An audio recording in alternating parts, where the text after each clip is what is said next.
না আমি তোমার জন্য কি হিরে, আর আমি তোমার কে হই? মণি। মণি। বন্ধু। আর তুমি আমার জন্য একটা গান করো, সেটা একটু করে শোনাও তো সবাইকে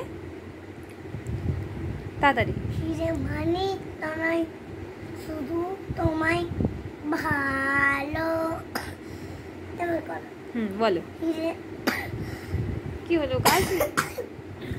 হিরে মানে তোমায়, শুধু তোমায় ভালোবাসি।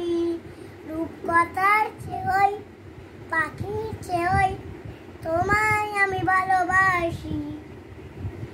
হিরে মানি তো নয়, শুধু তোমায় ভালোবাসি। রূপকথার চেয়ে ওই পাখির থেকেও তোমায় আমি